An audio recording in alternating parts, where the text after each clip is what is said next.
Boker Tov, Chavrim, I'm Stephen Ben-Nun. You're watching Israeli News Live. Seems that North Korea just does not leave the world stage at troubling President Trump. And yet again, as we reported the other day, launched an ICBM. Now, there was some debate on that at the beginning, Russia saying that it was not an ICBM. But according to North Korean news, they have reported that it was indeed an intercontinental ballistic missile that they were test firing and that they were successful. And in fact, the emboldenedness of Kim Jong-un, the North Korean leader, also has said in the article here titled on RT, North Korea promises more gift packages for the Yankees after its first ICBM test. Talking about giving him both small and big packages and wishing America a happy 4th of July as they sent their ICBM as a gift, so to speak, showing that they're very capable of attacking the U.S. mainland. Also, after that, we find out, too, that South Korea with the United States was doing joint drills in response to North Korea's latest ICBM threat. They were doing missile drills the very following day, showing that they do have the ability to knock these missiles out of the air. And then also in an article entitled from the New York Times, What Can Trump Do About North Korea? His options are few and risky. He has called, by the way, a meeting with the United Nations Security Council trying to determine what should be done. But in the article here, it says when President-elect Donald J. Trump said on Twitter in early January that a North Korean test of intercontinental ballistic missile capable of reaching the United States won't happen, there were two things he still did not fully appreciate: how close Kim Jong-un, the North Korea leader, was to reaching that goal and how limited any president's options were to stop him.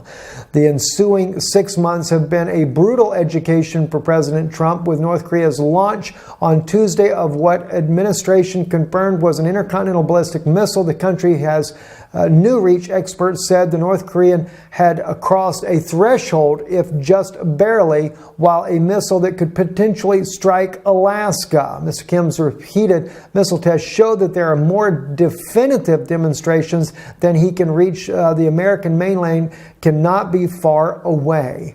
And of course, as we know, Kim Jong-un also shares this technology with Iran. Whether or not it's with a price or not, I don't know, but they seem to very much like any nation that's not in that is certainly against the United States, and that technology would and could very easily fall into the hands of Iran. Of course, not to say that Iran doesn't already have the capabilities of reaching Israel, but they don't have the capabilities of reaching the mainland United States as of yet.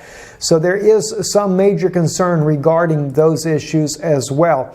But in other news, issues that are going on in Syria, this came out the other day, and I actually briefly mentioned this. I want to go a little bit deeper in it. This is on neonnetal.com. Exposed U.S. Army quietly sneaks ISIS terrorists out of Syria. But the question is where are they going?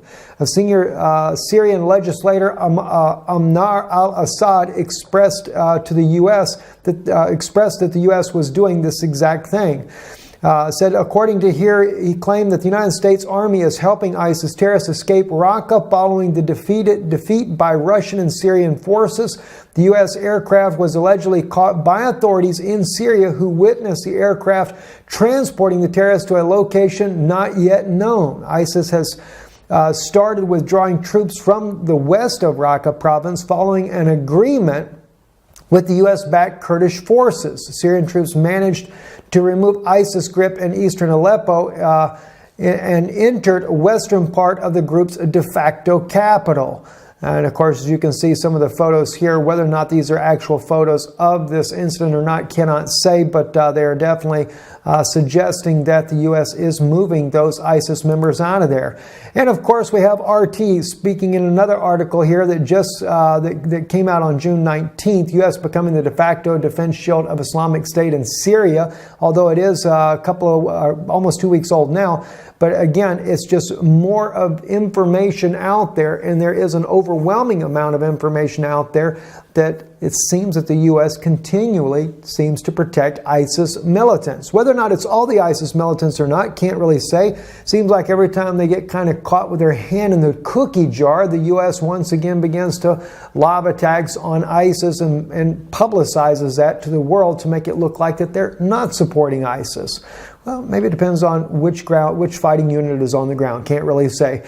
Turkey also stepping up to the plate, claiming that they're going to begin to build aircraft carriers of their own. Don't know where he'll get the money to do that, but Erdogan is saying that his country is committed to building aircraft carriers. The Turkish president has said. Recep Tayyip Erdogan added that Ankara is seeking self-sufficiency in its defense industry and will not allow anyone to block its military initiatives.